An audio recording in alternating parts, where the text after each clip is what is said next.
My name is Philomena.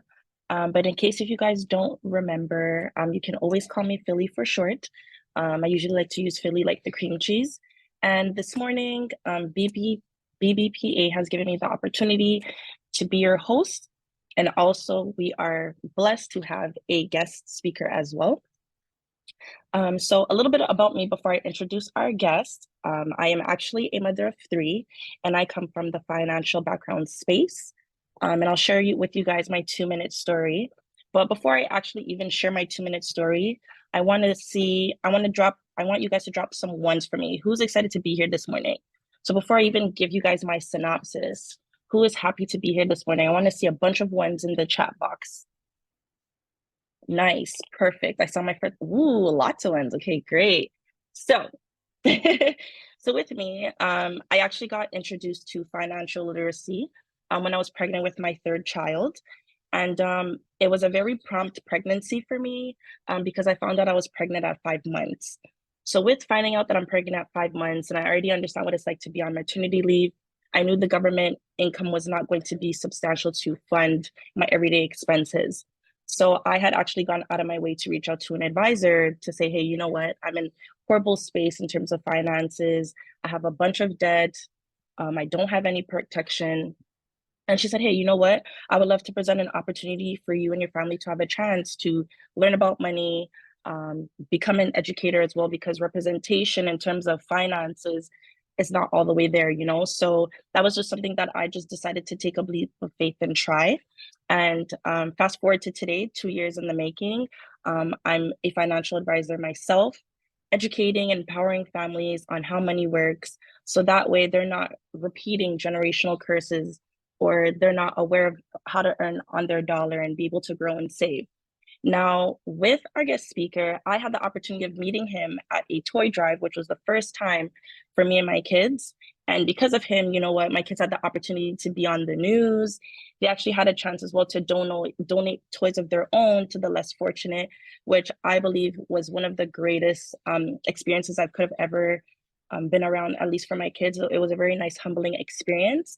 But nonetheless, I don't want to steal too much of you guys' time. So without a further ado, guys, we're gonna have our investor and mortgage agent, and that is Shaq Hall. Shaq Hall. Let's see.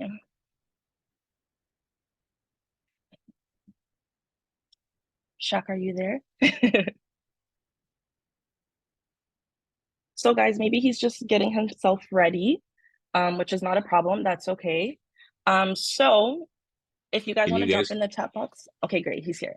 can you Hi, guys Shaq. hear Good me? morning.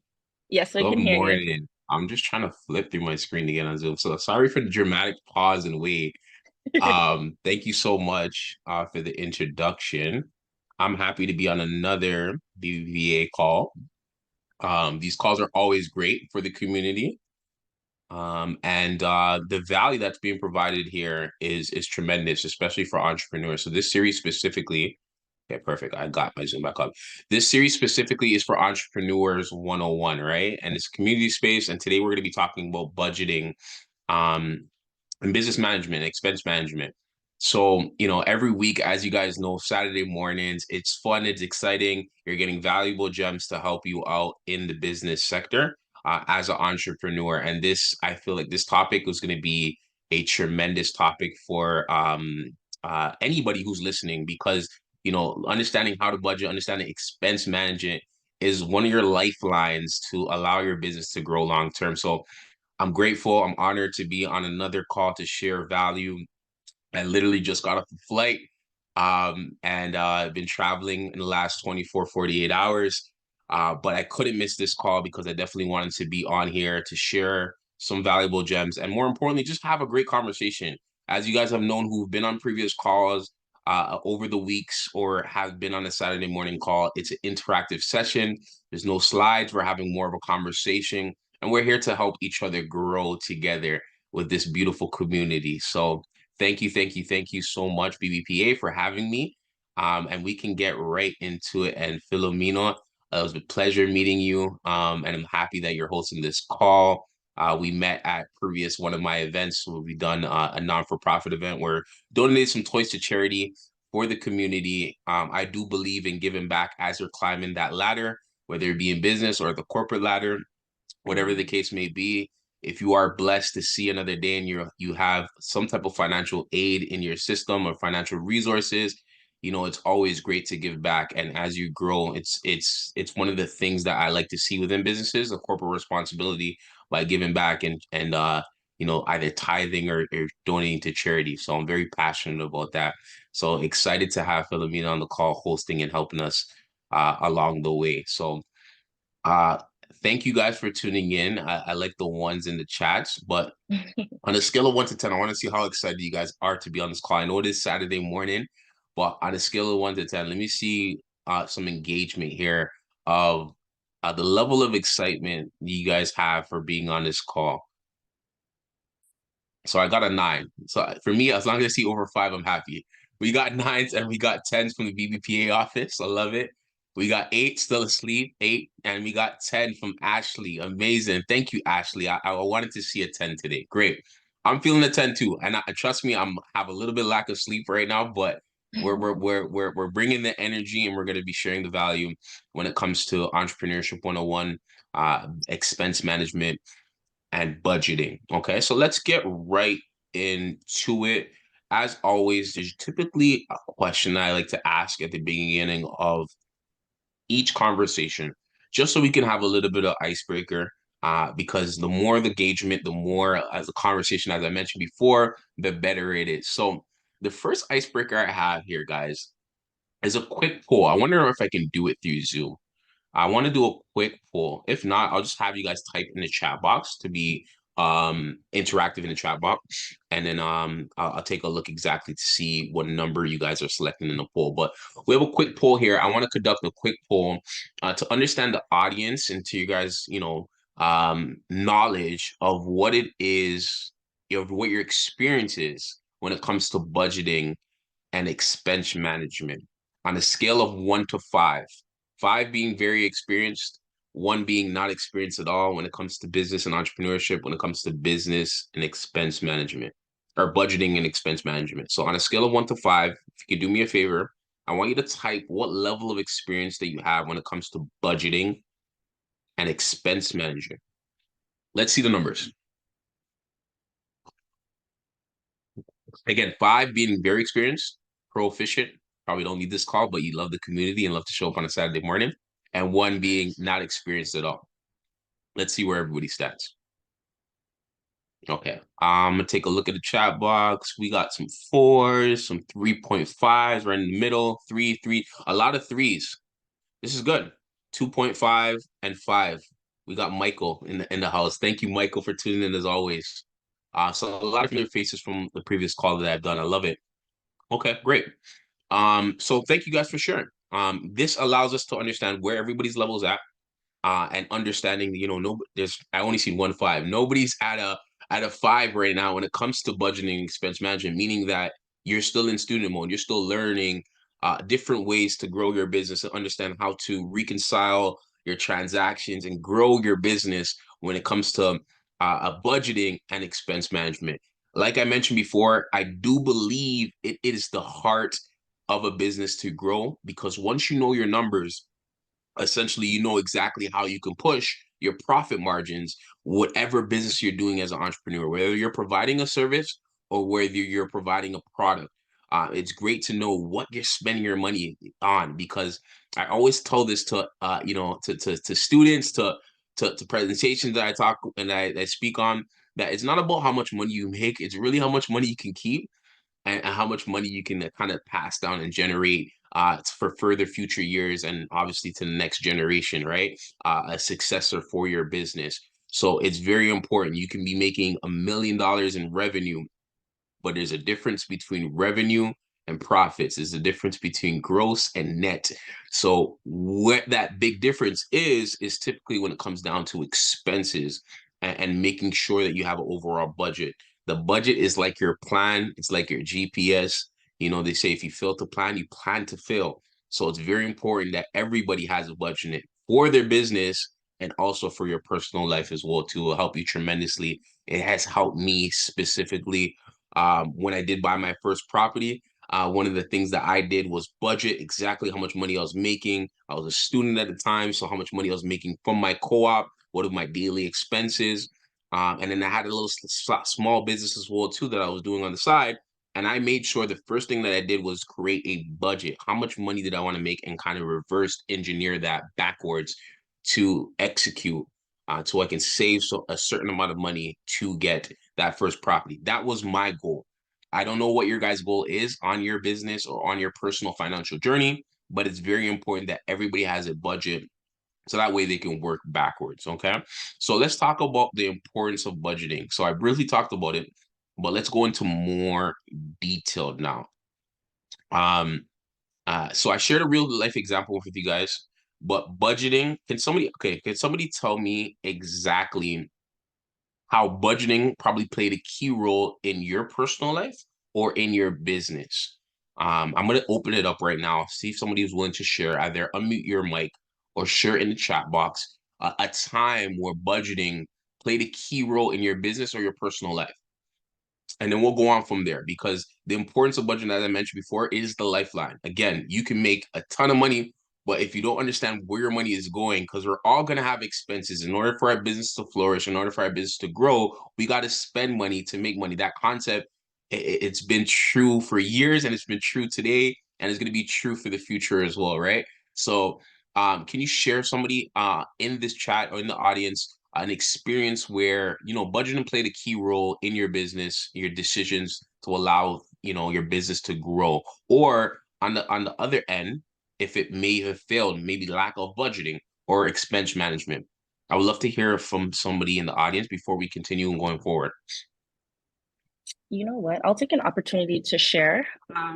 So with what I do, anyways, that's one thing that I do with the clients already. Take a look at their budgeting, and their cash flow. So for me personally, I'm sure you guys are aware that we're in a society where everything is digital when it comes to tapping, paying bills.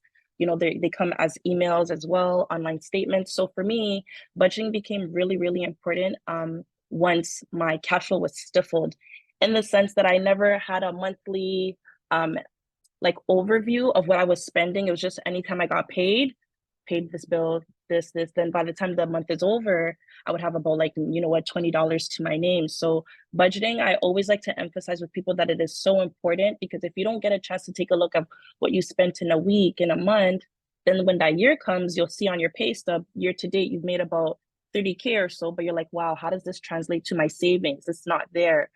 So for me, budgeting, I feel, is so important. And I think even though it may be tedious for some, I think it's extremely important when you're trying to achieve different financial goals for yourself. So maybe it will help somebody know, you know what? With what I make already, I don't make enough. Maybe I should take the entrepreneurship route and make my own dollar and keep it in my pocket. Or you know what? Maybe for the time being, let me go pick up a second job to be able to pay ABC faster. So budgeting, I think, is very underrated. And a lot of people don't pay attention to it because they may also be scared of taking a look at their finances.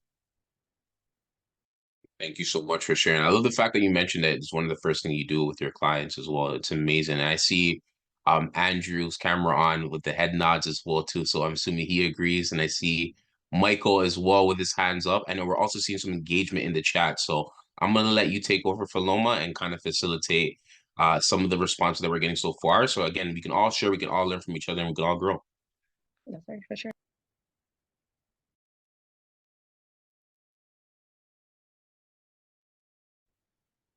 So I see here, Andrew had said, preparing to develop a platform, new IT solution. Great. And then we have, I hope I'm not butchering your name, but Takia. You've also mentioned budgeting played a huge role for my business and applying for grants funding. That's great. I actually love that. Let me put some fire emojis for you guys. And I see we have Michael. You raised up your hand, so feel free to let us know what's on your mind. Morning. It's always a Morning. pleasure listen to you young folks talk and get the feedback. I want to use an engineering analogy in terms of the budgets. When we're doing planned layouts, way back in the old days, and even with the current days where you use computer stuff, to see it is cheaper It's more cost effective if you move machines on drawings rather than put down the physical machines and then they have to move them again if something goes wrong. So I see the budgeting as a process where you can look at your revenues and your expenses before you incur them or before you earn them. And to sort of give you a little flagship to see, is this what you want to do? So I always see budgeting as a make the errors on the piece of paper rather than make the errors in the real world. And it sort of give you that little roadmap to see if your revenue is lower than your expenses, then you're going to make a loss. And it's best to find that out before you get into the actual business so you can start to tweak either the revenue or the expenses. So for me, that is always like a little simple yardstick. Make the changes on paper rather than make it in the real world. And that's how budgets help me when I do whatever I do. I make the changes theoretically first by looking at the numbers. I love Thanks. that. That was great, Michael. Who here on the call took a great piece of information out of what Michael shared with us? Who resonates with Michael? I think that was beautifully said. I love that. Let's make the mistake on paper rather than realistically. I think that was great. Shaq, do Yeah, you have yeah. anything that I'll you share can? real quick from what Michael had mentioned as well, to that I really like. He's taking the engineering approach, right, to budgeting, right, and expense management. It's very important that we take that engineering report and understand that, again, as I mentioned before, I believe it's a true foundation of understanding the numbers of what things cost, and we're going to go into that more detail shortly, but what things cost to allow your business to operate, and breaking that down and categorizing that those things. And anybody knows, for any engineer, if you ever had an engineer or took an engineering course, you know how technical and analytical engineers are, right? So if we apply that same mentality to our expenses and our budgeting, we can surely, achieve some type of success in our businesses. So I would love to hear from somebody else before we continue going forward. Is there anybody else in the chat that wants to share any feedback, takeaways from what everybody has shared?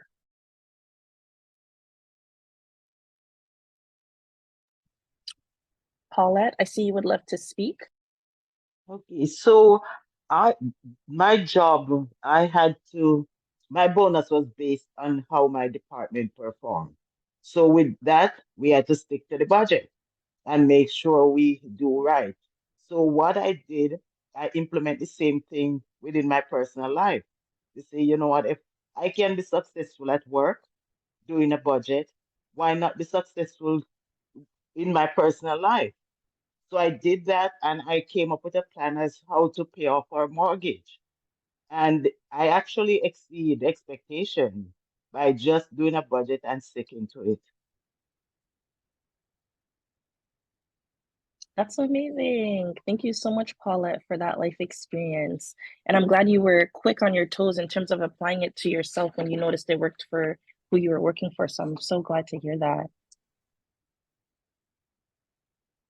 That story warms my heart. I love to hear things like that, and I love when I hear people have done, changing one to two things, and it allows them to, either get debt free or pay off a mortgage, and go to hit a major milestone in their financial well-being.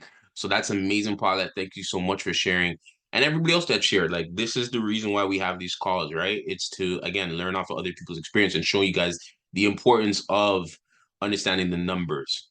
So, I don't know if we have anybody else that has shared at all, but let's continue going forward, because when it comes to learning about expenses, then we're gonna go to more to expense management before we tackle back budgeting.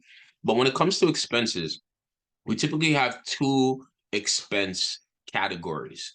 And if anybody in the chat can help me with it, what are the two major categories when it comes to expenses or costs for a business?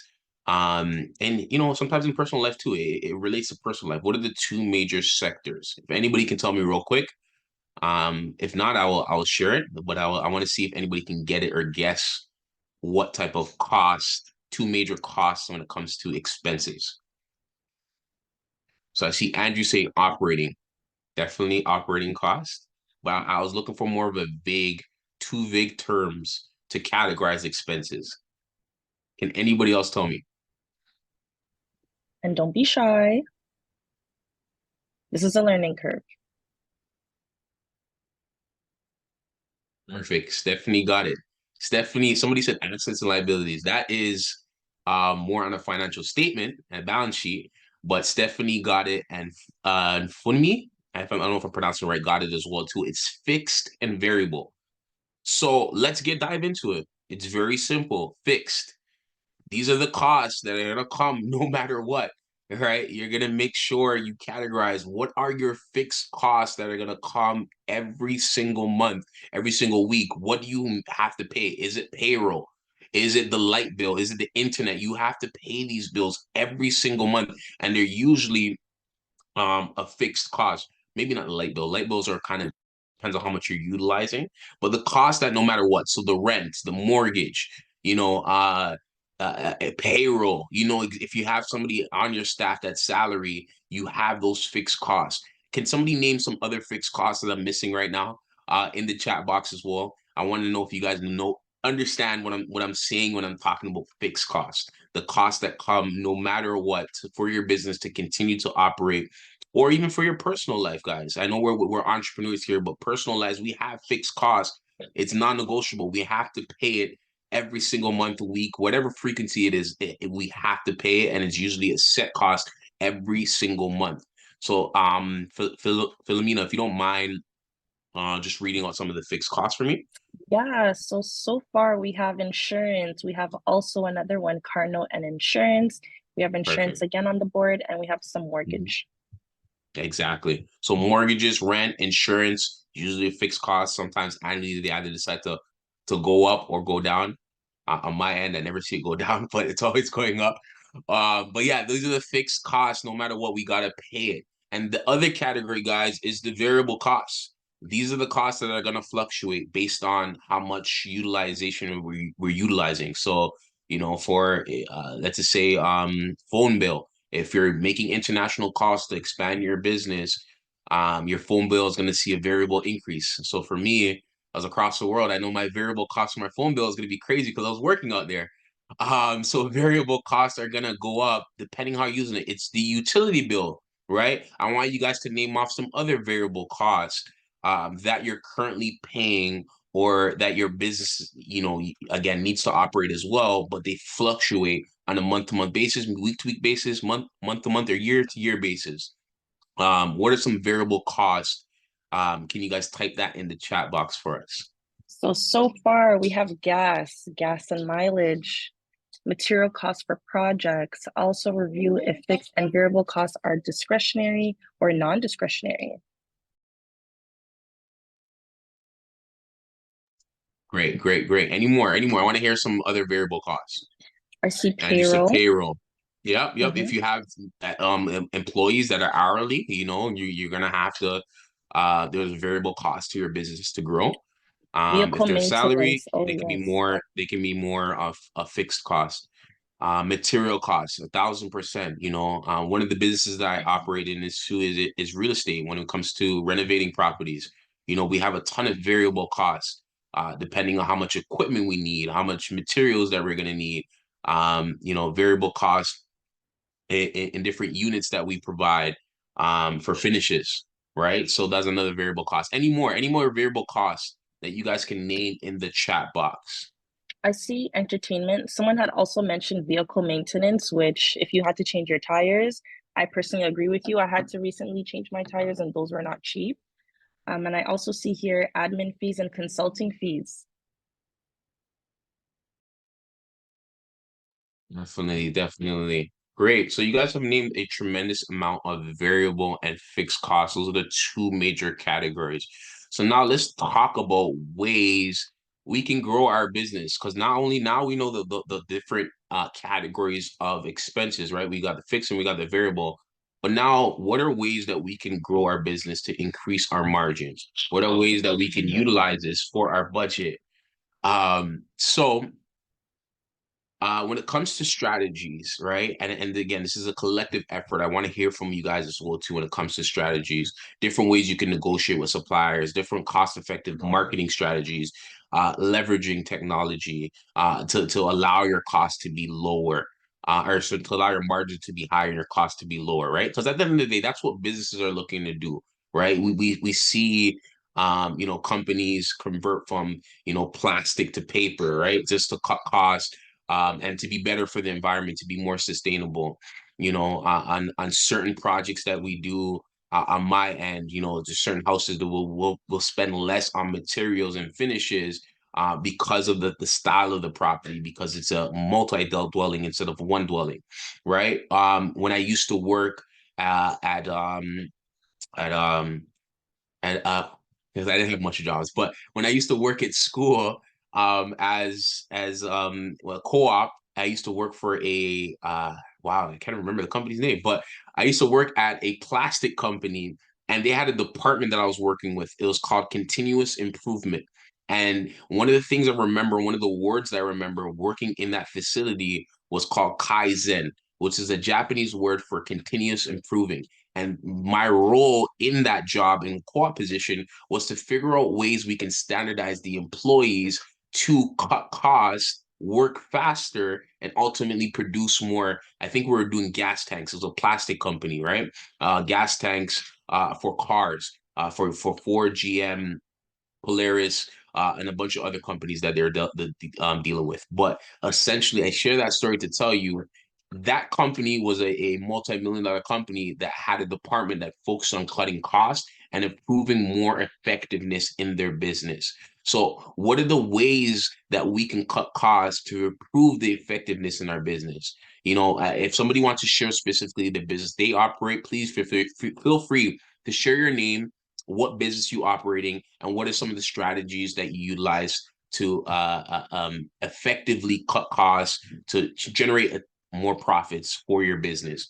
I believe that you're not giving away too much secrets when it comes to your business, but I believe in abundance. I believe in sharing something that can potentially help somebody else that ultimately can help them get better in their business, because a lot of us have great ideas and great business and maybe are good entrepreneurs, but we fail to lack the components of actually growing, the components to actually having the mindset of how to analyze your business, analyze the numbers on papers, like what Michael had mentioned, and to cut costs to ultimately improve your profit margins. So I'd love to hear from the audience if there's anybody that maybe developed a strategy within their business and they want to share some cost effective, maybe marketing, maybe even leveraging technology. We're in an era right now where there's AI and a bunch of different technology robots that do the same jobs as they weren't doing before, right? What are some of the strategies that you utilize in your business that can cut costs and effectively leverage technology or can increase your profit margins? So I'll mute myself and I want to hear from the audience. Oh, Shaq. So yeah, good. That's a good question. I mean, for myself, I'm in home care, so we do provide home care services for people who want to stay at home. Sorry not to cut you. Sorry not to cut you off. Can you please just state your name and My the name's business that you operate Andrew. as well? Andrew. Perfect. Andrew. All right, Yeah. amazing, Andrew. So one of the things I realized, it was about last week, I realized I had all these digital assets. I had website domain names, I had subscriptions for different types of email services, and I just collected them over the years. And I realized some of them that I wasn't using, some of them I was paying on a monthly basis, and some of them I was paying yearly. And of course, you pay yearly, and you save, you pay it every 2 years, you save. So I looked at all my digital assets and I converted them all to a place where I could save, by getting a 2-year license as opposed to, doing it either on a monthly basis or doing it on a yearly basis. So, and I collected a lot over the last 10 years. So I realized it was quite a dollar spend. I love it. And I love that you share that story, Andrew. So let me ask you a question, a follow-up question from that now. Were you able to see the monetary value of, assessing your business and making that change and to see more profits over the year or over the 2 years that you've made those changes? Like what has been that impact since? Well, yeah, it was a 30% difference in terms of what I'm paying today versus, what I'm going to be paying, if I put it over the life of those subscriptions. So it was quite substantial, and I realized that's been to literally 10 years spent like that. So, and you collect them very quickly, over time. So you got to kind of manage them closely. Yes, that's nice to have an IT department to do that, but when you don't, it's you. That's great. That's great. I love that story. Anybody else want to share as well too? Anybody have any takeaways? While they're prepping, I'll read some so far. So Paulette had shared that she's done sublease to reduce rent, which I think is very great. Juliet put promotions. We have even from BBPA ourselves, they have here in Little Jamaica, which would be Eglinton West. Some of our businesses are currently renovating and are switching to LED lights, which will ultimately save on their hydro bill. And then Erica also shared with us marketing, communications, editing, event production, moving, decrease my car insurance by a lot. Oh, that's great. That's really great. That's really great. Something that I also want to share with you guys is when I was actually starting out and I was trying to almost build my clientele being a financial educator, one thing that I did a lot was host free workshops. And the reason why I hosted free workshops was I believed in word of mouth. I hear some mixed stories about, I did Google ads or I did Instagram ads and that didn't work for me. And I knew what, if I did really good in hosting workshops and I made sure that they were free and they were monthly, if they were in love with one of the workshops, they'll say, hey, listen, I saw Philly the other day and she spoke about this. You need to make sure you come out to workshops. And another thing I did as well was collaborate with different people as well, different financial educators, mortgage brokers, even go to pop-up shops and just say, hey, this is what I do. I would love to connect. So me personally, I did the traditional way, word of mouth. But I don't know if that works for others, but I thought that'd be a fun cheat code for some. Thanks for sharing, Philly. I believe in the same thing. Word of mouth marketing, they say, is one of the most powerful forms of marketing. Yes, you can spend the money and do the ads and all that type of stuff, but sometimes the organic growth is a lot better and more sustainable. That's what I find. So no, I love that aspect of what you shared as well too. I think somebody else said marketing, communication, editing, production, moving decrease my car insurance as well too. So even environments, changing your environments can help as well too. Changing your car as well too. Going from gas to maybe EV. Right, I drive an EV car and it's tremendously saved maybe $200 to $300 a month off of gas I was spending going around the city. So things like that are strategies. We don't think it's strategies, but it's really strategies that are cutting costs that overall is going to help you generate more income. I love Andrew's story as well too. He's seen a 30% difference, which is tremendous. And being able to track these numbers is great as well. It's wintertime right now. It's cold, right? I just came from somewhere hot, so I'm feeling the cold right now. But even in housing, your current location, maybe changing your windows. The BBPA office talked about changing lights from regular lights, fluorescent lights to LEDs, saving those costs on electricity bill. And it's funny that when you're reading that out, Philly, I was remembering one of my days where I had another job in an energy company in Windsor, and I was learning about retrofitting environments so that way it's saving more on electricity bill and the rebates that the government has for going more green and having energy efficient equipment as well too in the properties. And for those who are in real estate that know about multi-unit properties as well, um, there is a mortgage, there is financing that the government can provide through CMHC um, that has a big scale factor of energy efficiency.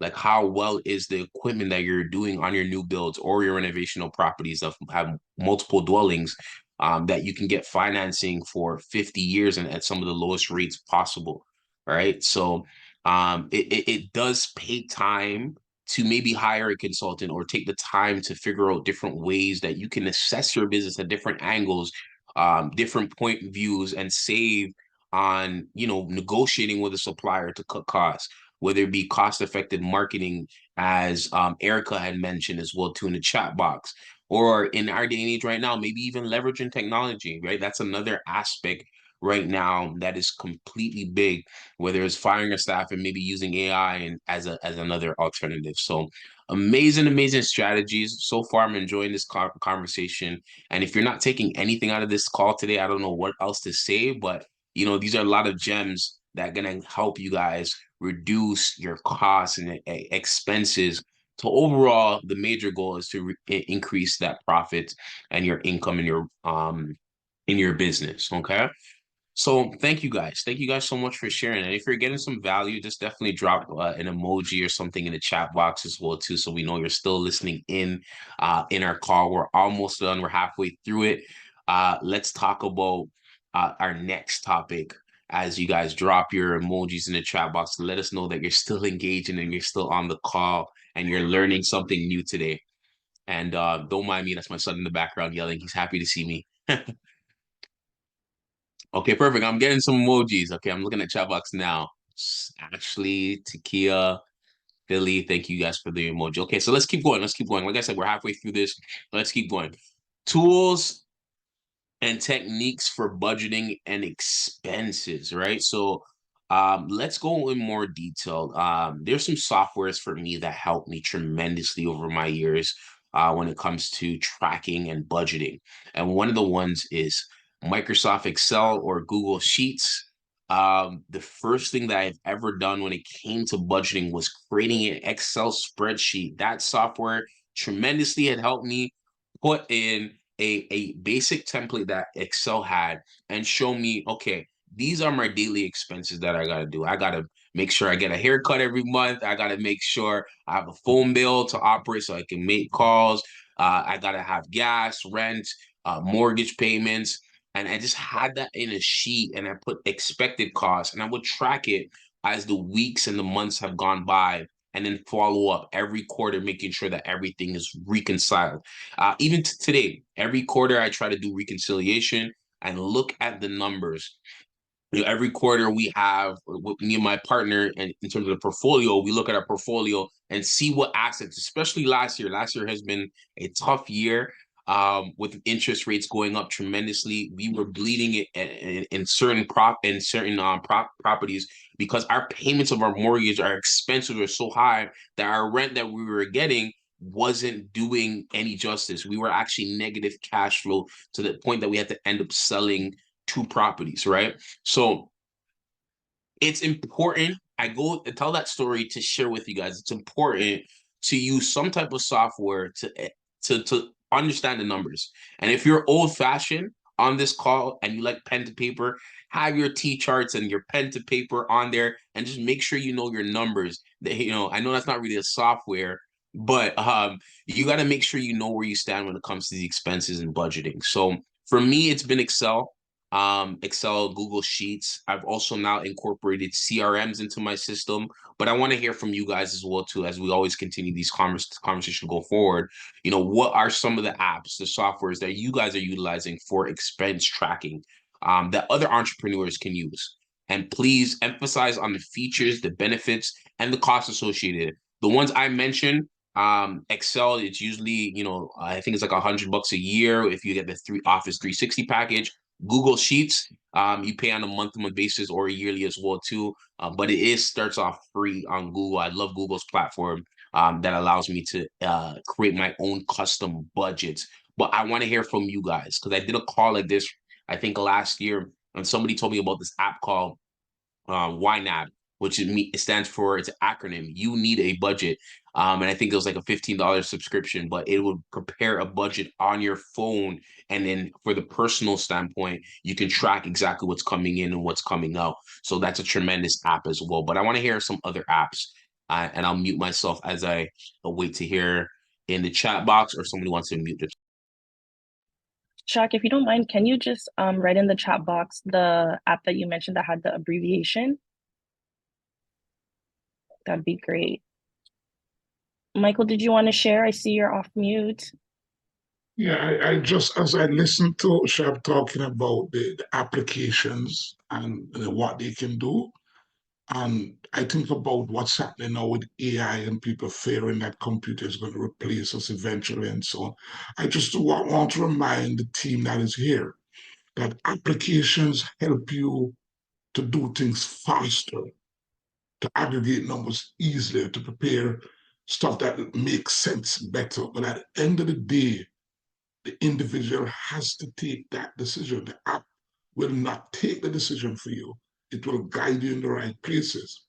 So you as an individual still must understand your numbers.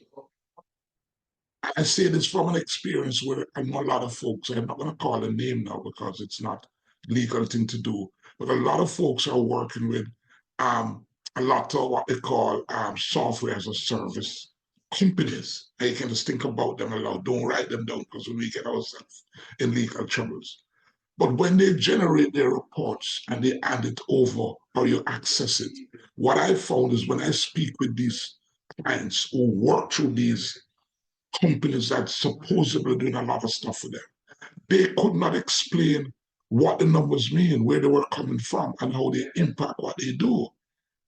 So while there's a lot of software out there and they can prepare things for you and make things more presentable and in a format that is more easily to understand, you still, as a human being, have to remember that you take the decision.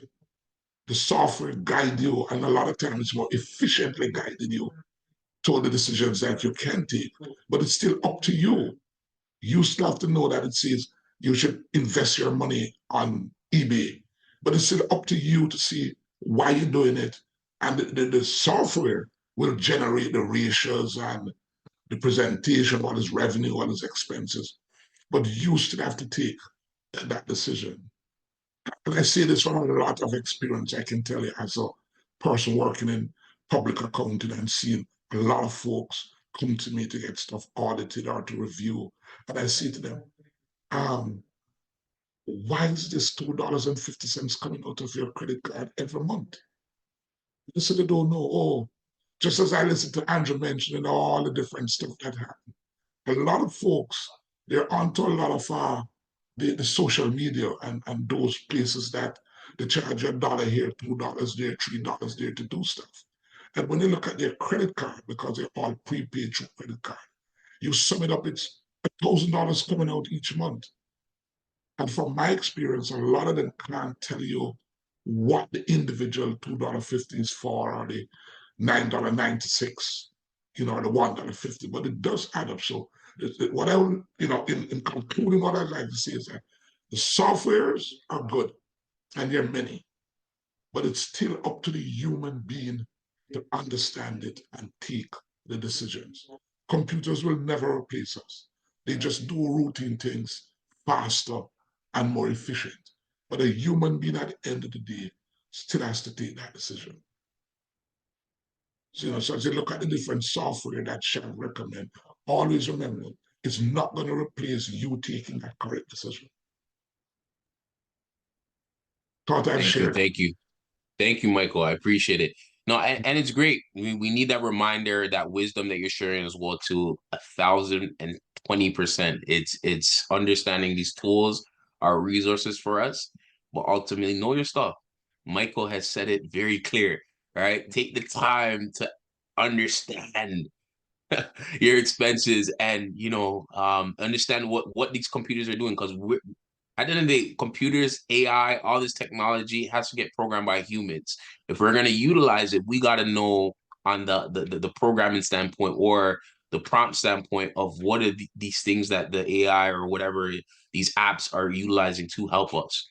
So I'm gonna go back to the chat and I can see there's a few people that shared some apps that I've utilized myself, like my CRM process that I'm currently using right now for my mortgage business, and for I think my investor service business as well too. We use Zoho. It's an application that's built on Zoho, but Zoho is a great one as well too under the CRM. When I had one of my first jobs, we used a software called Salesforce.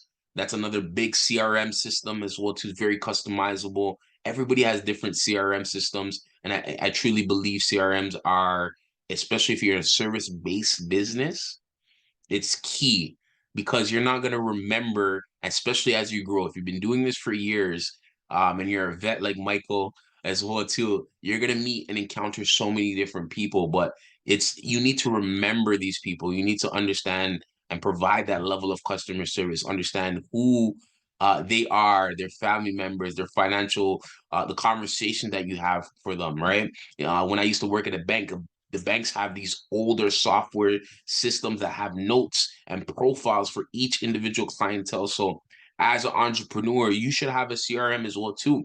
I get upset with different partners and people I work with, and they tell me they don't have a CRM. It's like I can't work with them because I got to know that they're taking their job as serious as I am taking my a role in my position. And I think it's, part of the puzzle pieces. CRMs are very important, and their softwares to help us. Yes, they're an expense. Sometimes they're fixed costs.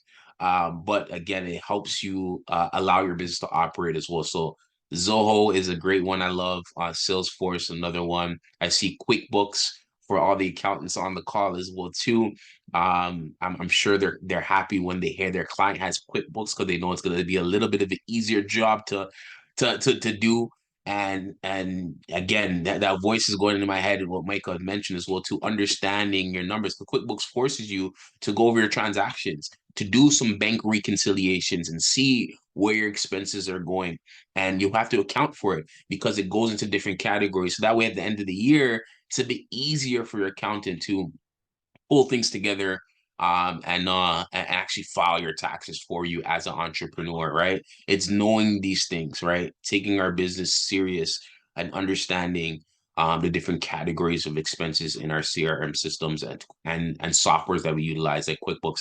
Anybody else want to share some other CRM, so not CRMs, but some other tools, resources they use for their expense management and budgeting? Yeah, yeah. Hi, it's Andrew again.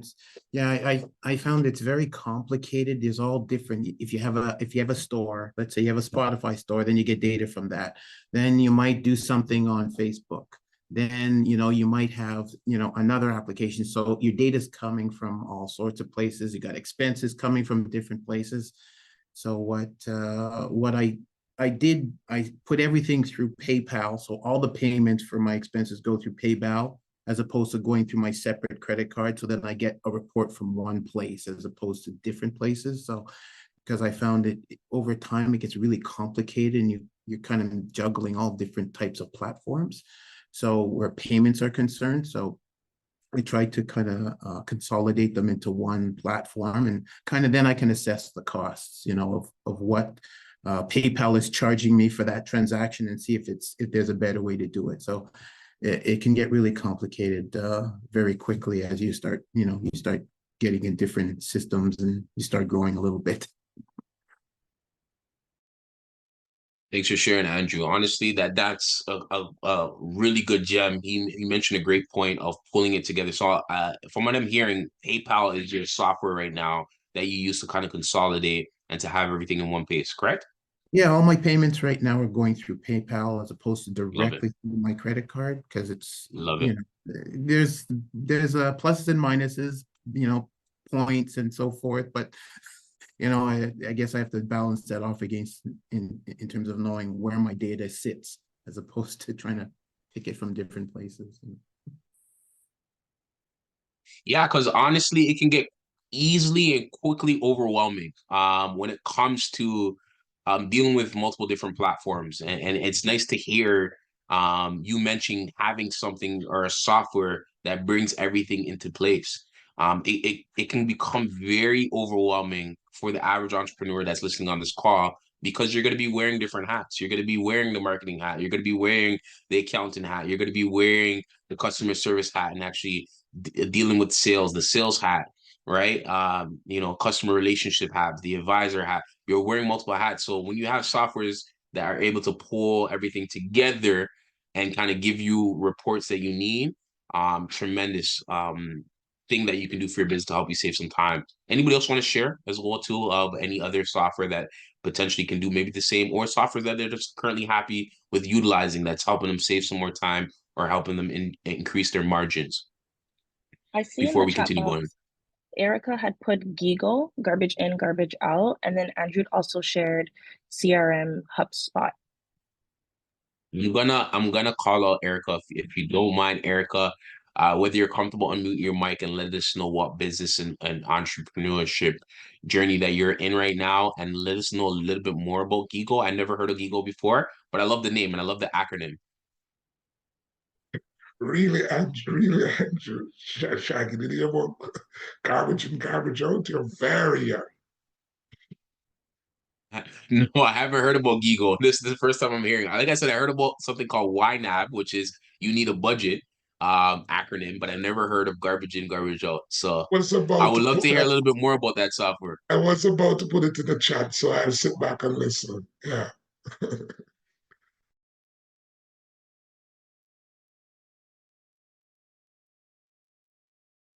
Okay, so she said it's not an app, it's about a date that I'm assuming that's data input. Okay, I just want to hear a little bit more if you don't mind. Either if you don't feel comfortable unmuting your mic, if you just type in the chat box a little bit about the app. It's not. Well, while she's doing that, I can help because I'm from the really old school when computers were still Lotus 1, 2, 3 and stuff like that. What it basically says, you've got input, you've got processing, you've got output.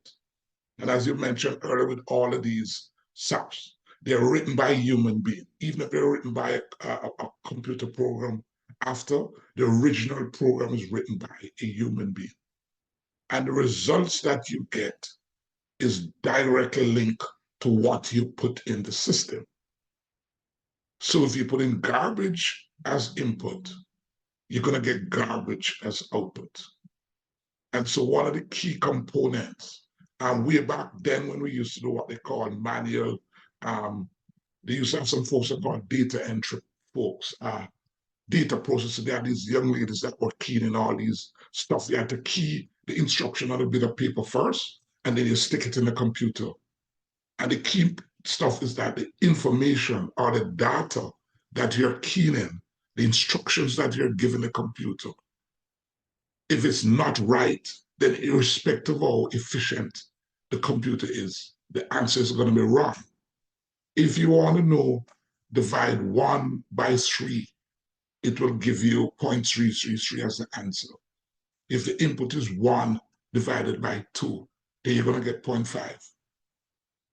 So the focus then is that information going in must be better than the expected output, because garbage in is garbage out. And how it works now in our current time is that more people are relying on the results of computers. I write a program for someone, and after 2 or 3 years of them working with, they forget what is the background algorithm that's driving the program. They don't remember it, but they rely on it. So if you're putting in the wrong budget information, if you want to work out, say, a cash, your cash turnaround ratio, which is your inventory and your accounts receivables minus your accounts payable days. But the information that you're putting in for your inventory turnover days is incorrect. It should be actually 29 days where you put in 20 days. And if the days receivable turnover is also incorrect, even if the days turnover for AP is correct, the turnaround that you get as a result is wrong. So the input, the emphasis here is to focus on the input being clean and correct, or else your output is garbage. And when we're transitioning, where a lot of manual stuff was manual input, the emphasis is that it has to be correct. Leave one little bullet with you here. You know that if you're keying in one word, so you're keying in the letter A in your typewriter, your computer, your desktop, your laptop, you have 1 or 2 things that can happen. It's either right or it's wrong. So the probability that you're doing the wrong thing is 50%. If you punch in the word we, which is W-E, or that is 2 words now, you know that the probability of being wrong now becomes 75%, because only one permutation will be correct. The other 3 will be incorrect. The first one could be right and the second one wrong. The first one could be wrong and the second one wrong. You have 4 permutations, 4 different things that can happen. And as you put in more letters, if you go to spell my name, Michael, which has 8, the permutation for you getting it right, the probability you getting it right decreases the more input you have. It decreases, and so garbage in, garbage out says you have to focus on putting in the inputs must be as clean and as correct as possible, or the output is going to work. And so all these subs you have, all these elaborate programs, if what you're putting in, if what you're feeding in the computer is not right, then the end result won't help you. Right? And that is where the word garbage in, garbage out comes from. Love it. I learned something new literally today, so I'm glad that you explained that very thoroughly. Philly, did you know about GIGO, garbage in, garbage out? I'm just like you for today. I had no idea, but I took a lot Yeah. of nuggets out of that. So thank you so much for debriefing the way that you did, Michael. I knew the expression, general, that's the expression, but I was actually excited to find out if it was actually a platform because it's kind of a unique phrase. Yeah, absolutely. And again, the idea behind it is what I love the most. Again, the inputs, you know, what you put in is what you're gonna get out, and I find that that's correlated to so many different aspects of life in general, not just business, but it's great. I love that. I think it's a great reminder. So thanks for sharing, Michael, and thanks for sharing as well to Erica. I know you can't speak right or mute your mic, but I appreciate you engaging in the chat box regarding it because I think not only myself but other people listening can find some great value in what we just all kind of learned, or most of us learned today. Um, and I think you guys shared some great applications, some features, some benefits. It's up to everybody to kind of do their due diligence on cost as well to online of what it would cost for some of these softwares and applications that we mentioned as well. But I want to continue the conversation and go forward when it comes to budgeting and expense tracking is to talk about more the discipline, because that word discipline is very key. Accountants know that. Any entrepreneur knows that as well too. That wants to be here long term or what has a business that they want to grow long term. Because I personally remember when I was working my days at the bank, I would see business open for 1 year, and by next year the business is out of business. Businesses on average don't last past 3 years, right? And it's typically because of the discipline that we lack as individuals and entrepreneurs and CEOs and presidents and directors of our company, and the teams that we probably put ourselves or create. They lack the discipline, and I'm not putting too much pressure on the components that we're talking about today, but I do believe it's key as I continue to express that having a budget and expenses are very key for the success of your business, whether it be a service or a product that you are selling. So now when we're talking about budgeting and expenses and financial tracking of the health of your business, I want to know from you guys as an audience, and I can tell you from my experience of what I do. But how often do you regularly review and adjust your budget? I make adjustments. In business world, we need to change frequently, right? It's your willingness to learn and your ability to adapt and to change with the times is gonna show you your success of your business long term, right? And we've seen businesses maybe like Blockbuster that wasn't able to change as quick as the Netflix or the iPhone versus the BlackBerry that wasn't able to change the keypad into the revolution technology of having everything on the face of the phone, right? And the simplicity behind iPhones, right? So those case studies when I was in business school as well as one of the things that I would look at and to understand the importance of not only understanding the change but understanding how the ability to adjust is very important. So I'll go back to the question that I have for the audience in terms of discipline. What is a regular time that you guys utilize to look and track your finances or to adjust your budget and do regular reviews.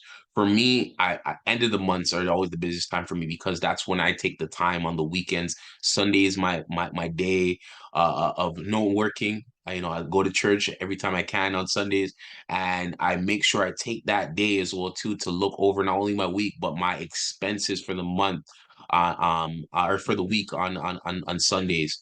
And then monthly, at the end of the month, I look at my numbers as well too, and making sure I'm caught up with my accounting transactions. So that's me. I want to hear from you guys on this call. Please do feel free to share, because I know it's not only going to help yourself by sharing and understanding what you do, but it'll help the other people on the call as well too, of a regular routine of when you should take time to review your budget and maybe adjust, or look over your expenses as well too. Your budget and your expenses go kind of hand in hand. So, what is a good time for you guys to track your financial well-being? And I'll mute myself so I can hear from you guys and we can continue the conversation. So far in the chat box, I see Michael had put input processing, output feedback. I'm not going to assume, but maybe that was what we were speaking about prior. But Andrew has written monthly. Takia has also put monthly, and she uses a net worth tracker. And then Kathleen as well has monthly. So Takia, if you don't mind, I hope I'm not picking on you, but can you just explain to us what is your net worth tracker? So essentially, can you hear me okay? Hello? Yeah, sorry, we can hear you. Oh, okay, sorry. Good morning, everyone. I'm really enjoying the session so far. I just want to say you guys are doing a great job. So for the net worth tracker, so I have a template that I actually use in Microsoft Excel. And so at the beginning of each month, I input my numbers into my net worth tracker so that I have an idea, like month to month, like how my net worth is possibly fluctuating. That's great. I love that. Takia, Thank you. to ask as well to a little bit further to inquire, are you doing this on the personal side or on the business side? For both. Amazing. And Yeah, I is it a use it for software? both. Is it a software, or is it an application, or is it something that you've Um, created? it's something that I've created. So I have a template that I use, which has all of the formulas. Um, and then so the template that I use is in Microsoft Excel. So I just have to plug in the numbers, like the formulas are already there. So I just input the numbers into each row every month, and then it just calculates everything for me automatically. And then I'm able to month to month see how my numbers are fluctuating, like whether it's whether I'm going up or I'm going down, and then it just gives me a good snapshot as to how my net worth is moving from month to month. Okay, that's great. That's amazing. And this template is what to is so it's a template you use it. So it's something that you created. I know I was having a conversation with one of my friends, and they're telling me, sometimes if you don't have a template that you can create for yourself, because not everybody is Excel literate. They want to just plug and play and just to understand where they are. They're telling me about this online service or online shopping center called Etsy, that they would buy these templates and utilize them for their business or for their personal lives as well too. Um, that's something that everybody listening in the call can potentially look into and search up different templates that can help as well. But what made you, Takia, if you don't mind, one more time, what sparked the urgency to maybe create a template or to have a template for yourself? Like, what was there something that you're noticing in your business or for your personal life that you said, you know what, let me just create this or utilize this, and track it on a month-to-month basis to help XYZ of a plan? Like, Mhm. what kind of sparked it for you? I think that for me, because I've always been big into budgeting, so it's important for me to have a budget so that I know how I'm utilizing the money that I make and what's going into my expenses, my bills, all of that. But I think for me, the net worth tracker was really a game changer because yeah, having a budget is great, but um, you also want to see like actual numbers as to how you're spending your money. So having a budget is great. It helps you to stay on track. But I think the net worth tracker really just um, provides more accountability for you so that you can actually see like realistically how much money you're spending, whether it be personally or business, for like expenses and whatnot. So that was really what sparked it for me was, like I said, I found it beneficial to have a budget and it was helpful, but um, the net worth tracker just really gave me a realistic snapshot as to how I'm spending money, and how money is coming in and how money is going out, as we were discussing earlier about garbage in, garbage out, all of that. So Thank you so much, Takia, for sharing. I think that's very, very helpful. And you're it's gonna welcome. relate into the next component that we're gonna talk about as well. And it's kind of been an overall theme that I'm hearing. I'm really taking it in now. Now that I reflect back on the conversation that we had so far in the last hour, is the mindset behind, wanting to improve, wanting to have better your business, better your financial health on the personal side or the business side. And it's important to have that mindset in order for our businesses to grow. The garbage in, garbage out as well. The concept, now that I'm thinking about it, is mindset as well. If you really think about it, it's the things that you put into your business is you want to make sure it's effectively right at the beginning when you input that into your data entry, so that way you can come out and you can get some positive results as well too, positive in, positive out in a sense. So that's kind of the last component I wanted to talk about, is the mindset and creating that culture of, financial management. And we talked about words like discipline. It requires that discipline. But how can we create an environment, have a cost conscious culture, and financial discipline among not only yourself as entrepreneurs, right? Because to shift from an entrepreneur to an actual business owner is having team members and people around you and partners that you're working with. How do you make sure that you have the right discipline amongst team members? Because one bad apple in the batch of a business can tear it down as well too. So what are the things that some of you guys maybe on the call, especially for the ones who are more experienced on this call, who put in a 5 or a 4.5, what are the things that you do to make sure that everybody's on the same page of the key partners in your team, to make sure that we have a cost conscious culture, and making sure that we have the right mindset across the board in our businesses? Because the things that we're talking about right now, the discipline, the mindset, it's very important for long-term success. I talked about the stats. Most businesses don't survive in the first 3 years because of the things that we're talking about right now. So how do we, make sure that we have that culture, that mindset of making sure that we have the discipline to go through our books and understand these apps and services, and focus on the proper inputs. So another open-ended question, I would love to hear from you guys, of some of the things that you've possibly utilized, or maybe things that you're planning to utilize in your business or in your personal life. And Philly, if you want to share as well too, feel free. You can share as well. So one thing that I do personally, there's a book that I've read called 12-Week Year. So it kind of goes hand in hand with business and personal. So I don't know if you guys audit your business enough, but I usually like to audit my business quarterly.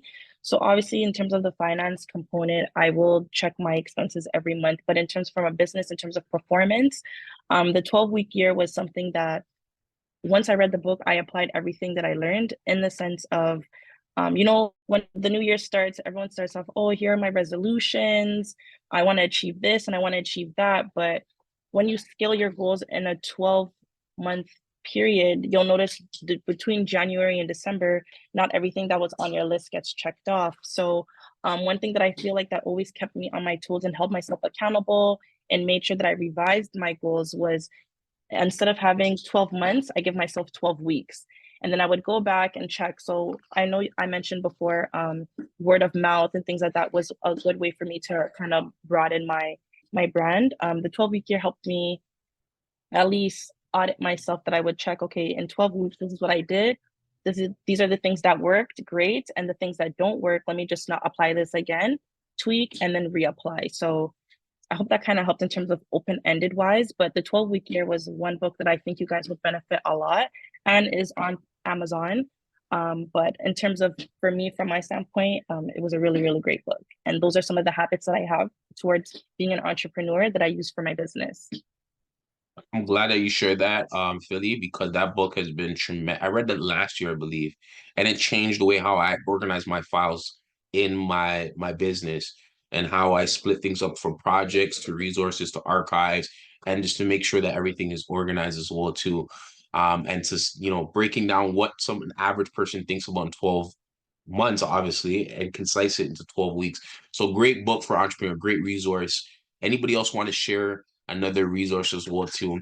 And just understand, as entrepreneurs, as business people, you want to study the people who've done it before, who are already successful, learn their methods, and not basically copy them, because what worked for them may not work for you, but analyze and utilize some of the key softwares or mindset or philosophies that they use, and you can incorporate it into your own business and make it your own, and it could work. It can really help your success long term. One of the things I study is highly successful entrepreneurs and traders and investors. That one of the ones is Warren Buffett, and I heard that this guy reads a book a week, right? He reads the articles of the newspaper every morning before he starts his trading sessions and his investor meetings and all that type of stuff. And he's the well-renowned one of the best investor minds of this world, right? So I do believe that entrepreneurs, we should be having that mindset of continuously learning and picking up resources as well too, as we adapt to different environments. So I'd love to hear from anybody else in terms of any other books, resources, things that they leverage.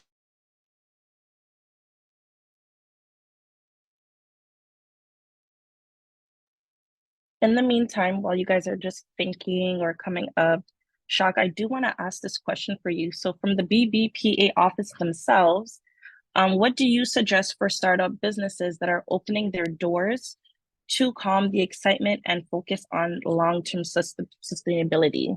So that's a question I would love to ask our guest speaker. What do you suggest for startup businesses that are opening their doors to calm excitement and focus on the long-term sustainability? So for me specifically, I would strongly suggest, again, sitting down with, once you open that business account and you have the structure in order, two things that are very important to any entrepreneur's success, which would, whoops, I muted myself, which would be having a business advisor and an accountant. Meeting up with them, I strongly suggest, because it will help plan for long term, and it's going to give you the fundamentals of your specific business, and make sure that they're tailored and they understand your business as well too. Take your time with hiring people, right? My mindset when it comes to businesses is hire slow, fire fast. If I realize things are not working with a certain partner, I'll get rid of them quickly. But I take my time in that process of who I'm willing to work with, and do that, because as a business owner, when you start businesses, you have that fire, that excitement at the beginning, but sometimes you lose that fire. So making sure another key tip is making sure you're surrounding yourself with the right people, being on calls like this from the BBPA, going to networking events and associating yourself with people in the same industry. It's okay to network across, right? I think those three tips can help anybody last at least more than 3 years, right? Having a good counting on your team, financial advisor, and making sure that you're constantly networking and surrounding yourself with the right people within your industry should help you as an entrepreneur. So hopefully that answers the question. So I see a question. Funmi had asked, where do we get business advisors? So with business advisors, there's typically ones at the banks. There's from different financial institutions as well. But again, online, networking events. I don't think there's a perfect answer to tell you where you can find a business advisor. There's different areas you can find business advisors. I've met business advisors as I was networking at networking events, to be honest with you. I met other business advisors from, people who private lenders who are in the same industry as me in mortgages, and they advise me in certain ways to structure my business, right? So that's how I personally have found them.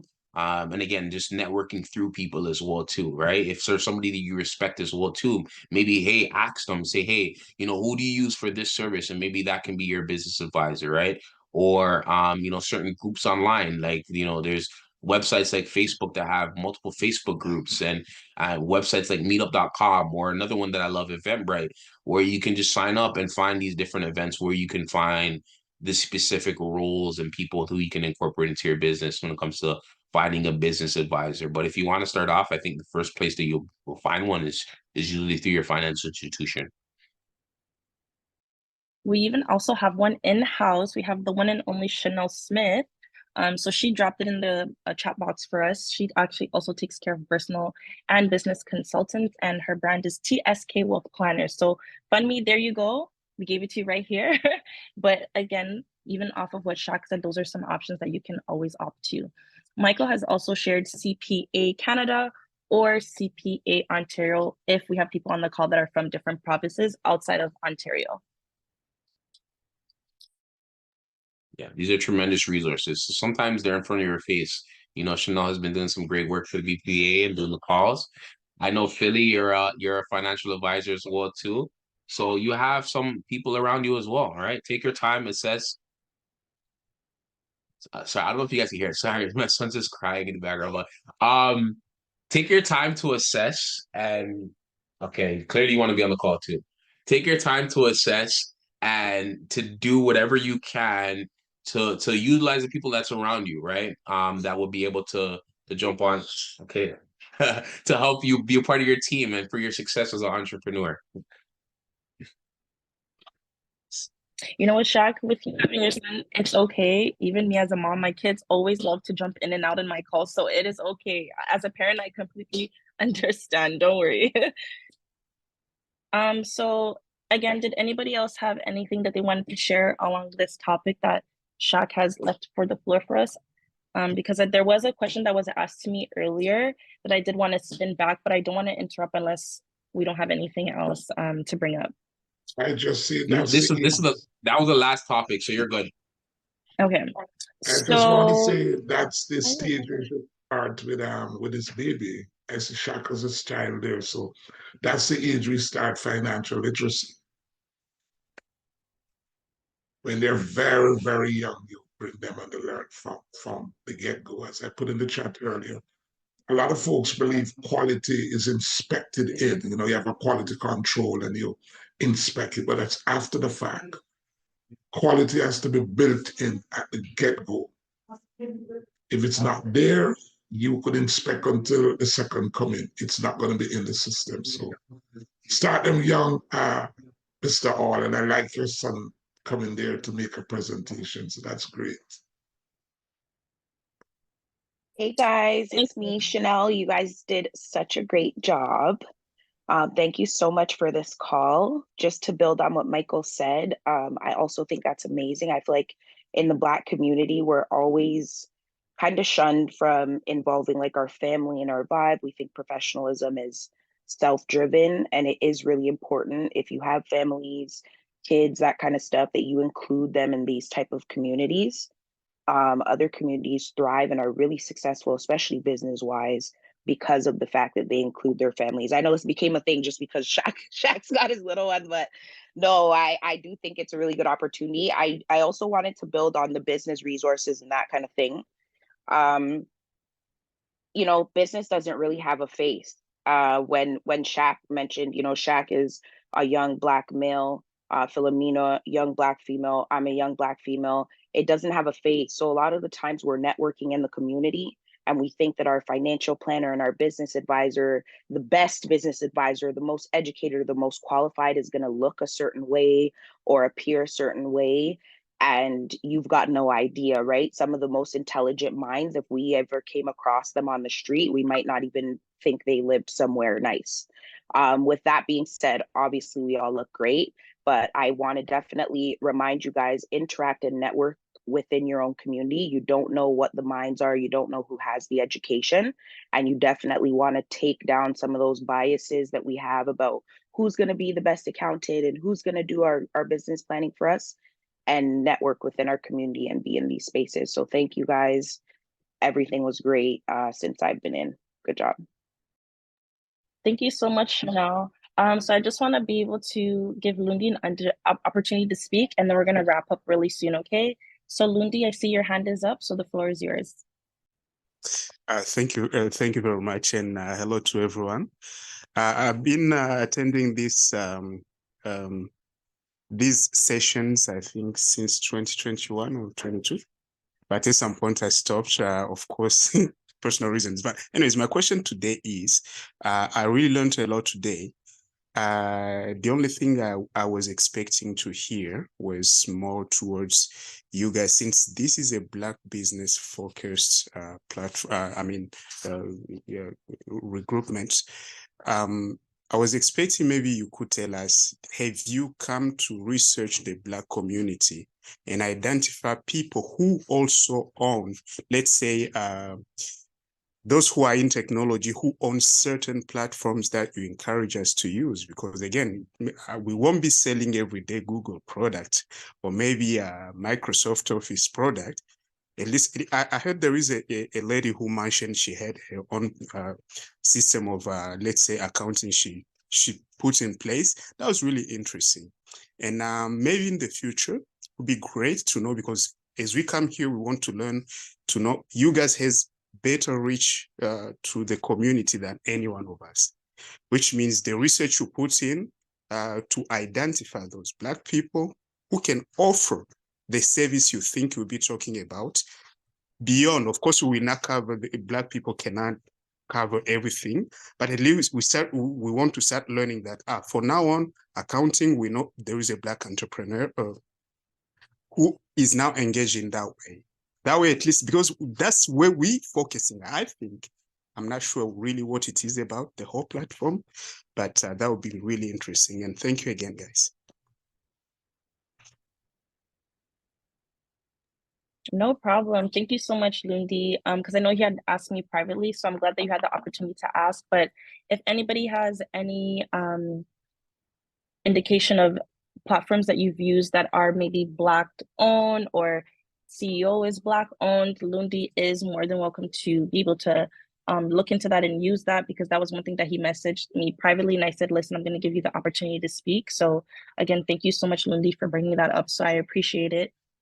So with that, if there's no other questions, let me just answer that as well too, real quick, if I could. Very generically and briefly.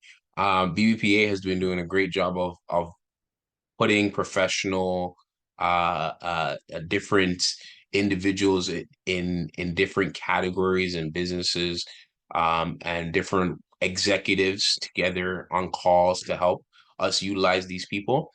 But there's been even like Calendly. Calendly is an app that I use to book appointments. Calendly CEO is Black owned, right? And there's applications and different websites as well too. I can't even name off the top of my head. So perfect directory by Blacks, right? That's another one that I've seen that people utilize as well too, and it's still being developed, right? I know in certain malls now they have Black owned stores where different vendors come in and they sell their products as well too, and I think they're in some of the top malls in well, here specifically in Ontario, but they're now starting to branch off over in Canada. So I apologize, I don't have a list specifically for you, but these are the associations that you want to kind of be around that are Black owned right now. So Calendly is a great one. Buy Blacks directory, if you Google that, you'll be able to find that as well too online. There's a few of them. When you do Google it, you'll be able to see it, and then you'll see these CEOs, you'll see these companies of different executives and different professionals that are Black, that are willing to help within your community as well. So it's there. You just got to look for it. You got to have on the right lens, and I'm sure not only yourself, but as a community, we all can kind of circulate that Black dollar a little bit longer within our community. So, Lundi, you made a great, amazing point. And we'll do better. We'll do better as a community on these calls to share more Black owned resources to help each other.